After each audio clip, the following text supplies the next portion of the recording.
Now, Roma Wines present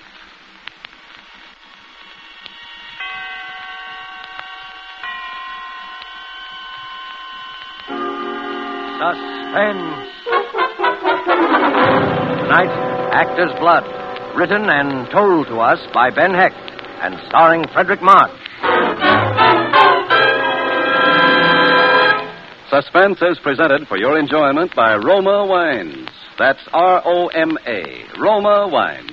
Those excellent California wines that can add so much pleasantness to the way you live, to your happiness in entertaining guests, to your enjoyment of everyday meals.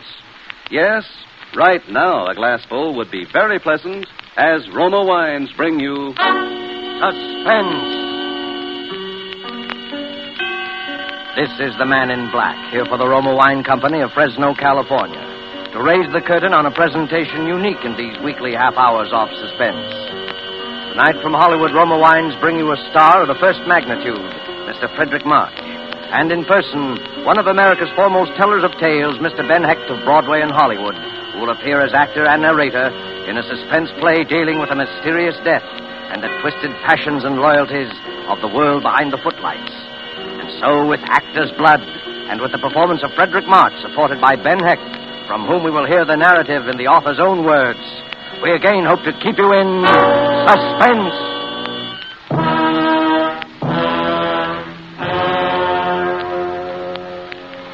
Do you remember Maurice Tilliou? Probably not. Only students of the theater or people old enough to have applauded the heyday of Mrs. Leslie Carter and John Drew and the theatrical didos of the Divine Sarah would be likely to remember. During the years I knew him, I saw him in harness but 3 times. Once in a revival, once at a benefit, and the 3rd time was the occasion of the anecdote I've set out to relate. By that time, his only claim to fame was the fact that he was the father of Marsha Tilliou. On a summer night in 1927, Marsha made a final exit worthy of the Tilliou tradition. For weeks after it happened, old Tilliou went around like the ancient mariner, holding with his baleful eye and his mournful song whoever crossed upon his path. But after a while, he too seemed to drop out of sight in the wake of his glamorous daughter, and like her was forgotten. Then late one night, as I was getting ready for bed, the bell to my apartment rang.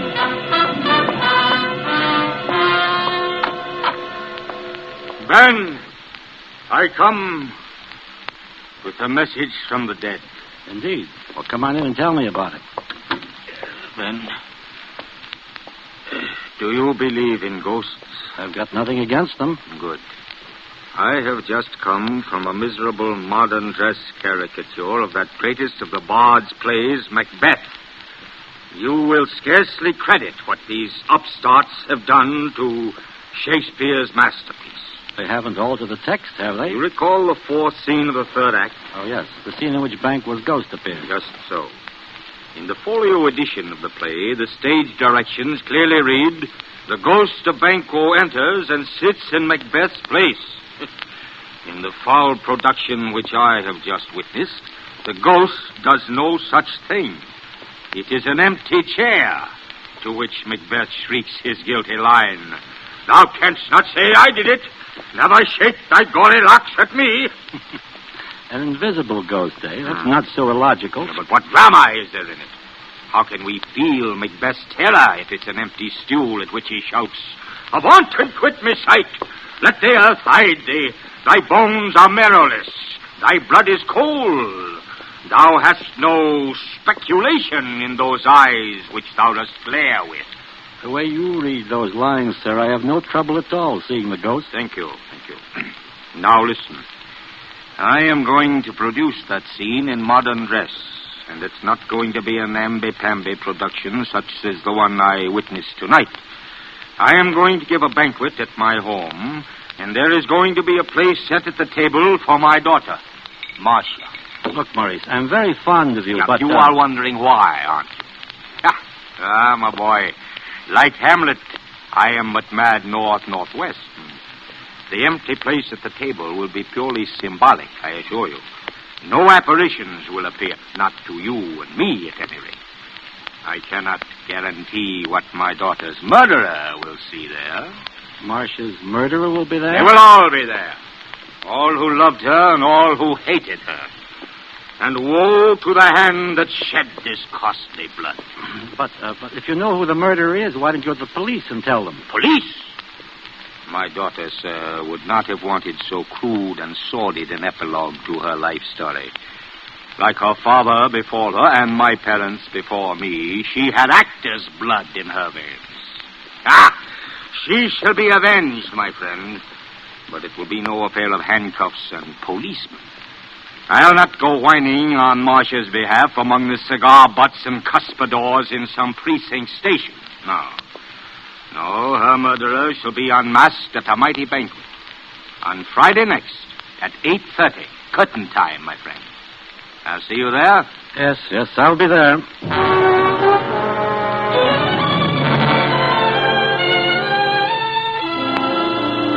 With Ben Hecht in person as the narrator of his own story, and with Fredric March as star, you have heard the prologue to Actor's Blood, tonight's tale of suspense.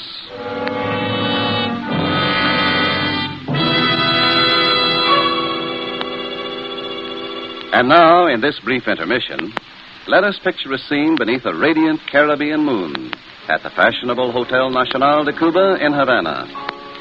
An American dinner guest has just raised his glass in a toast to Havana, its traditions, its beauty, the superb dinner, and wine. His Cuban host replies, true, the traditions, the scenery, and the food you enjoy, they are Cuban. But the wine of which you speak so highly, that is of your country. It is the famed Roma wine, made in your own California. Yes, it may surprise you that California produces Roma wines of such uniformly superb quality that they are imported by many foreign countries. But millions of Americans do know and enjoy the excellence of Roma wines daily with meals and when entertaining. These millions have made Roma America's largest selling wines. They know, too, that Roma wines are amazingly inexpensive, only pennies a glass, for wines of such distinguished character. That's because here in America, you pay no high import duty, no expensive shipping charges for Roma. Wines that combine age-old winemaking skill with modern testing and quality control. So ask for ROMA, Roma wines, made in California, for enjoyment throughout the world. And now it is with pleasure that we bring back to our soundstage Mr. Ben Hecht, narrator and author of Actor's Blood, starring Fredric March, tonight's tale of suspense.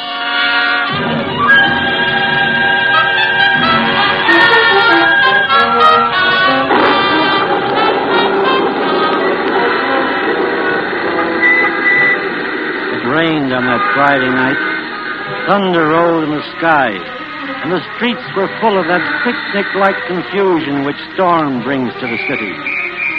Waiting under the hotel awning for a taxi, I was rather thrilled at the prospect of old Tiliou's dinner, for his intention was plain, to assemble a company of suspects in the murder of his daughter Marsha, and he was obviously going to climax the evening by some formal accusation of guilt.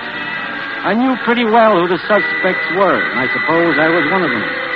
Alfred O'Shea would be there, of course. Alfred O'Shea, the man who had written Marsha Tiliou's first successful play and her last. Broadway had its own private joke about the title of the last. It was called Forgotten Lady. It was after the final curtain of the last performance of Forgotten Lady that Alfred O'Shea chose to tell her. Marsha told the story at the time as a joke on herself.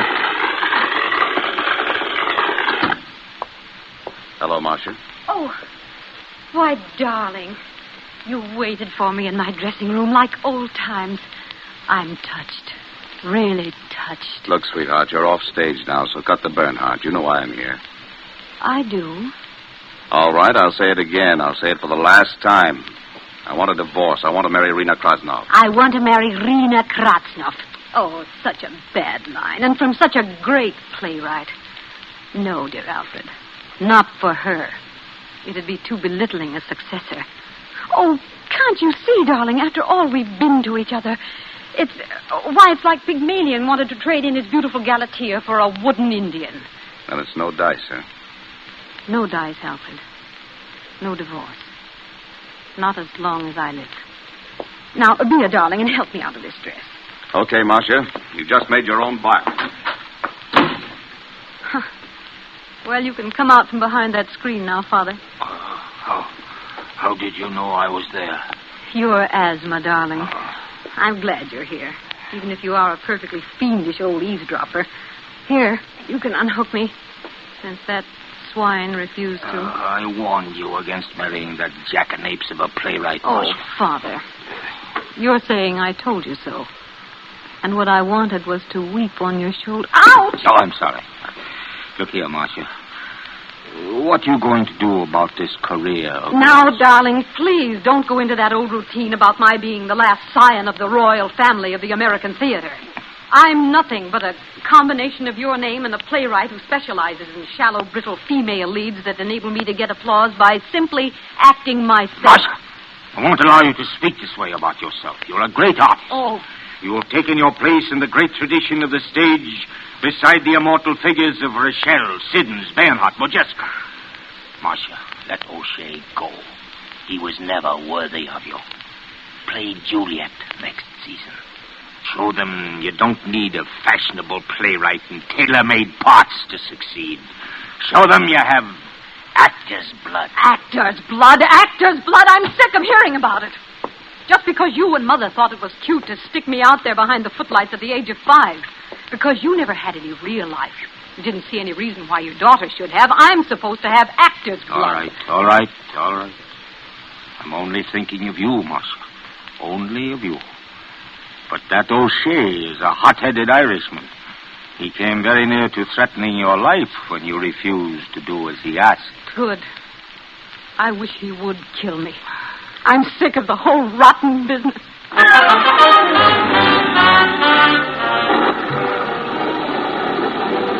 Yes, O'Shea was a suspect. He would be at old Tilleyou's dinner.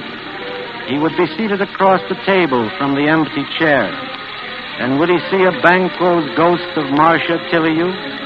But O'Shea would be in a goodly company of suspects. Fritz von Klauber would be there for sure. Fritz von Klauber. Not a man I should have liked to have as an enemy, that.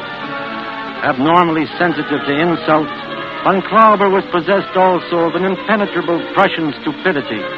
His first American production was a play called Jubilee for Spring, and Marsha Tilleyoux starred in it. It was the most sensational flop of the Broadway season. After the first night performance in the 21 Club, Marsha held her own private autopsy on von Klauber's dead turkey. You see, darling, Mr. von Klauber, my esteemed producer, loves his turkey farm so much he sometimes forgets he's on Broadway. Terrific, Marsha. How about that for my column? Sure, Walter, anything at all. It's all yours. Exclusive. Marsha. Von Klauber. He's over there at the next table.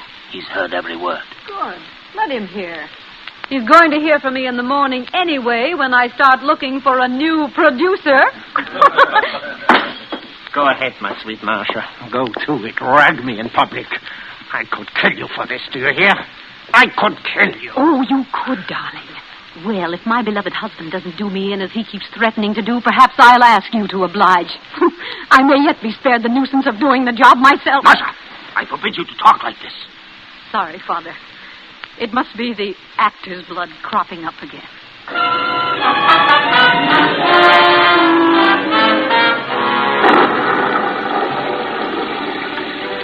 Yes, von Klauber would surely be present at Tilleyou's ghostly dinner.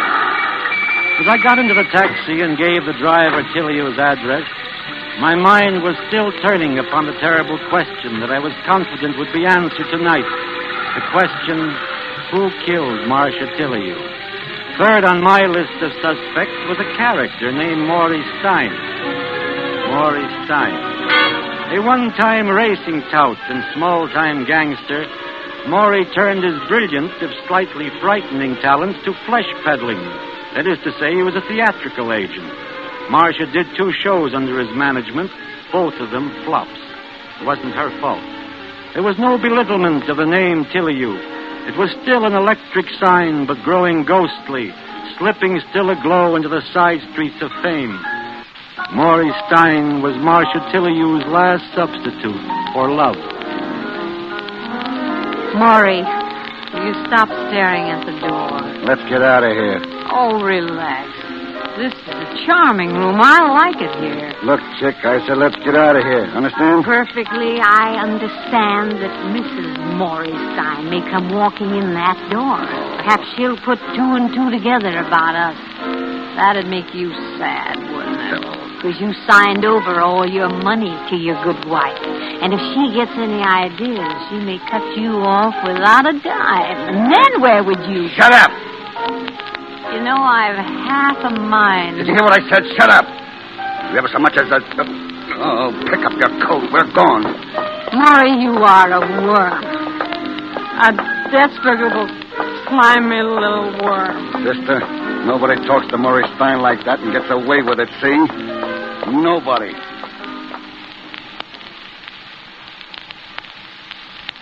There was to be one more opening night in Marsha Tillyu's career. And, ironically enough, the three men she had cause to fear most of all her enemies were doing the honors. O'Shea had written it, Von Klauber was the producer, and Maurice Stein had put up the money. I arrived backstage at the Broadhurst at 8:20 to find the three of them in hysterics. 10 minutes to curtain time, and no Marsha. I found old Tillyu sitting in her dressing room, nursing a sprained ankle and very upset. I'm worried. For the first time, I'm really worried about Marsha. What's the matter? I don't know. We've been calling her hotel since 6 o'clock. She refuses to answer the phone. Ben, go over there. You're the only one she'll listen to. No Tillyu has ever missed a performance, and Marsha, of all people, must not be the first. It's those villains out there who've done this, spreading insidious poison like Iago, tearing at her heart with their fangs until she's afraid to go on. Go, Ben, try to reason with her. Okay, Pop. I'll do my best to bring her back. I trotted the 3 blocks to Marsha's hotel. The clerk at the desk met me with a dead pan. No, Mr. Heck, Miss Tilly hasn't come down yet. No key in her box. I took the elevator up. I turned left and walked down the corridor. I knocked on the door. No answer. Tried the knob. The door opened, and then it all added up.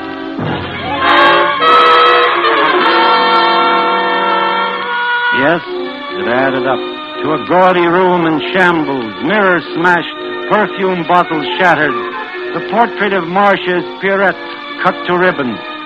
And finally it added up to Marsha herself, cold and white and terribly beautiful, lying there on the bed with 3 round bullet holes in a neat triangle just over the heart. There was no mistaking it.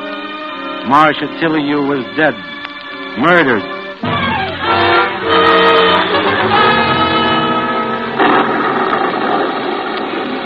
That was the sum total of the addition I was doing in my head as I rode in a taxi the 20 blocks from my hotel to old Tillyu's house on West 84th Street. Maybe I added it up wrong, but I felt sure I hadn't. I was even more certain when I saw old Tillyu standing there at the head of the table to greet the guests he had assembled on the promise of revealing the identity of Marsha's murderer. Promptly at 8:30, he made his entrance. He had brought a stranger into the room with him. Thank you, all of you, for waiting so patiently. I trust you found your mutual company not too tiresome. I should like to introduce my guest of honor. May I present Mr. Carl Schuttler of the District Attorney's Office. How do you do, ladies and gentlemen? Now, if you will all be seated, the place cards are plainly marked. Please do not disarrange. There you are, Rena. Thank you, Ed. I see we are one short. And who, may I ask, is that empty place for? Banquo's Gold? That is, my dear Mr. Von Klauber, is for a beloved guest, known to all of you. Beloved guest, huh? Let's see now. Well, hey, listen to this. The seat has indeed been reserved for one known to all of us. Who is it? It has been reserved for Marsha Tillyu. Marsha. Oh, please. I'd like to change my place. Come on, sit down, Rena. Marsha was much too sensible to play ghost.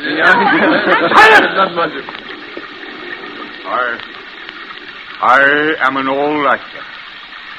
With the audience seated and the curtain up, I find it hard to wait. Art is long, but time is fleeting. And there is one who bids me speak. Love, hear thou. How desolate the heart is ever calling, ever unanswered, and the dark rain falling then as now. You are wondering if I really believe my daughter Marsha is present in this galaxy of her friends. It may be the wandering wits of an old man, but I see her sitting there, tragic and beautiful. About her the sound of rain and of sweet bells jangling out of tune. Forgive me. You've not come tonight to hear a doting father spread his miseries before you, but for sterner business, which, from your courtesy, your attentiveness, I feel sure you have guessed. Mr. Schutler asked me to tell him this matter privately, but I refused.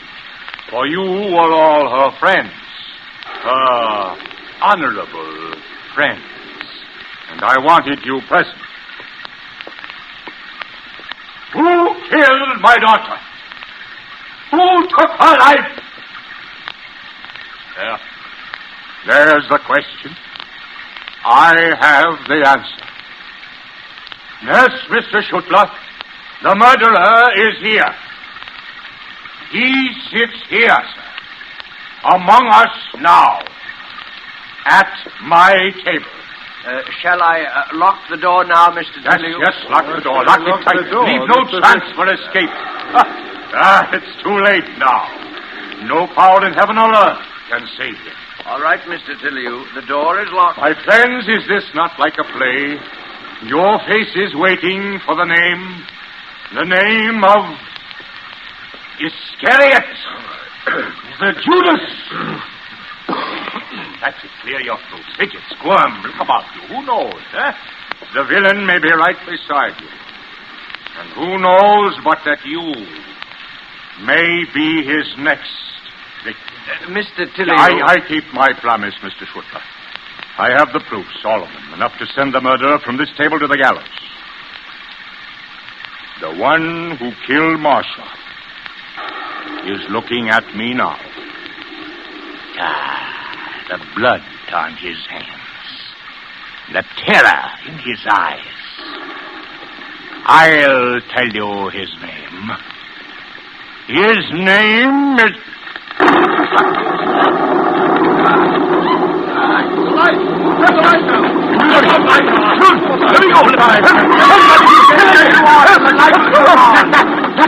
A knife! Oh, my God! He's killing me. He's killing me.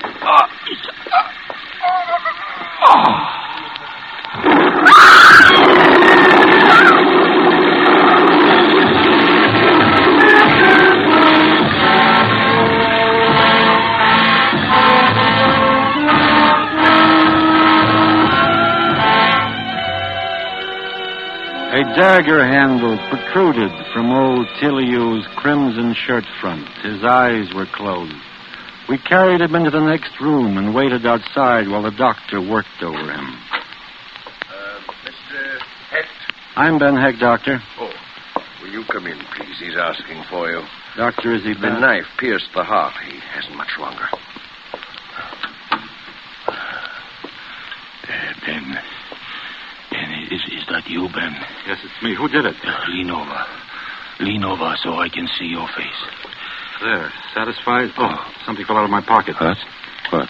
What is that? It's a letter. I must have stuck it into the pocket of the suit the last time I wore it. What's in that letter, Ben? I don't know. I haven't even opened it. That's Marsha's handwriting. A letter from the dead. Open it, Ben. Read it to me. Look, you mustn't excite yourself. When was that letter mailed? It's postmarked the 10th. Must have been the day before. Read the letter, Ben. Read it. All right. Yeah. What does it say, Ben? Read it. It says, Dear Ben, this is to remind you of the opening at the Broadhurst tonight. I hope you will be there because I sincerely believe that this is one of the greatest roles I have ever played, and I'm so anxious to make good in it because of Father's faith in me. Oh, she cared. She really cared what I thought. Sure she did. And she'd have been proud of your performance in there this evening, too, Pop. You were great. Why, thank you. Thank you, Ben. Thank you. Doctor. Yes, what? Oh. Well, that's that. He was quite an actor in his day, wasn't he? Yes, quite an act. How is he, Ben?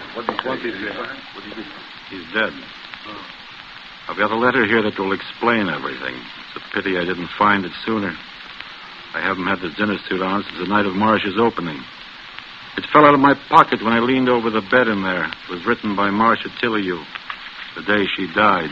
The day she died? It says, Ben, I'm bored, tired, hurt, sick, full of nasty things. I'd stay a while longer, but death seems easier and simpler than life.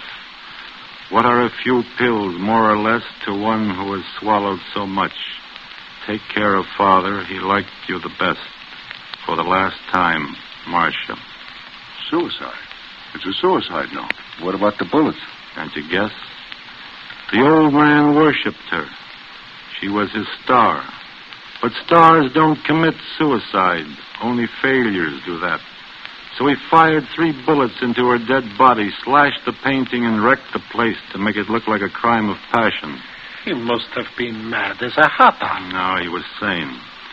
I think he really saw her as murdered by all of us, her so-called friends who had let her down when she needed them most. Do you realize that old barnstormer was playing his death scene from the moment he came into this room tonight? He'd rehearsed it in his bedroom for days, sharpening away at MacBeth's old toad stabber. He had his lines down pat. He staged its elaborate scene this evening and killed himself in such a way that we'd all be raked over the coals, not only for Marsha's murder, but for his own as well. Well, it was a lovely piece of old-fashioned miming, but as fruitless a drama as I ever had the misfortune to witness. You're right, O'Shea. The plot was full of holes. We could have helped him a lot with the construction, but it was a great last night.